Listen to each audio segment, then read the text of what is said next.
The most consistent brand in the legacy media space is Rural Media Services and its products.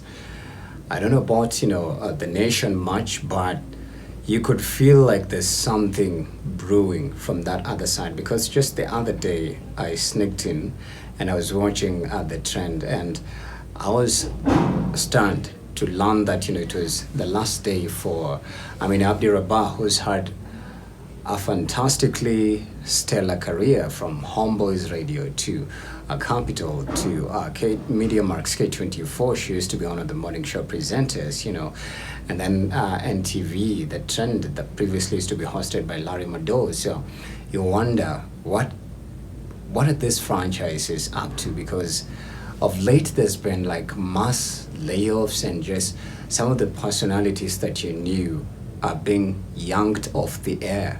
The other day we saw Media Max, literally everyone was sent home, and all those guys are jobless, and that just plunges you into some bit of, a black hole when it comes to, your revenue stream, your income flow, and it gets barred. It really gets dirty, especially for the young up and coming who've not established themselves in the industry. But I'll tell you this, my prediction of the legacy media, or the mainstream media as we call it, is that there's going to be a mass disruption and a nosedive, in a sense that the personalities you knew, the ones you could put their faces to the voice and the names, are going to exit the spaces. And then it also looks like some of the media owners and the managers are struggling with pay.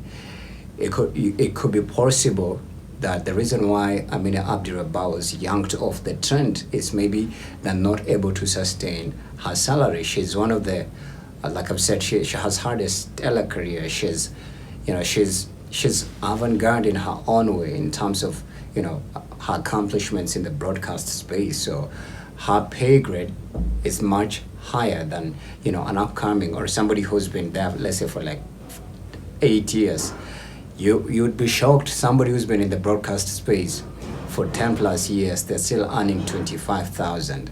And I know there's people who are still earning 7,000, 9,000, 10,000, 20,000, and they have a degree, they have all the documents, and they have all the experience, but they're still getting 15,000 in these media houses. So I'm not shocked. But yeah, with the massive changes and the disruption of tech infrastructure, mostly specifically artificial intelligence, there's even media companies that use robotics. Most international media houses are using automated cameras, so they don't need a human being camera lady or man to be there controlling the camera shots and angle, the dolling, the panning in, the panning out, cut in and cut out.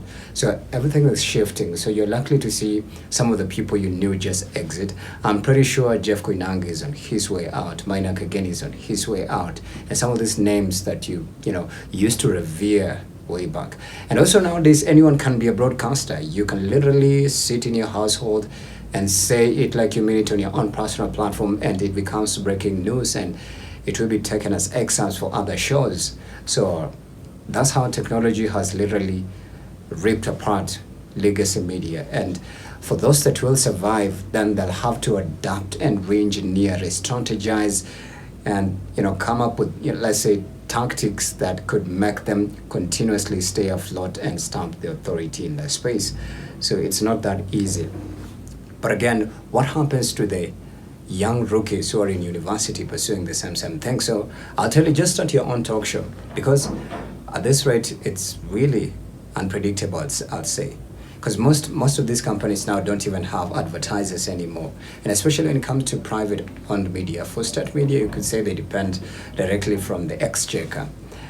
So it's unpredictable, I'd say. But it's really sad, because most of the faces have plunged into depression, and people are bleeding. If you're to recall, where is Kobe Kihara? She was one of the most revered and warm personalities. She'd come on TV every day, and you die to be there just watching her and listening to her. So it's not a beautiful story. Just pray for people in the legacy media or mainstream media, so to say.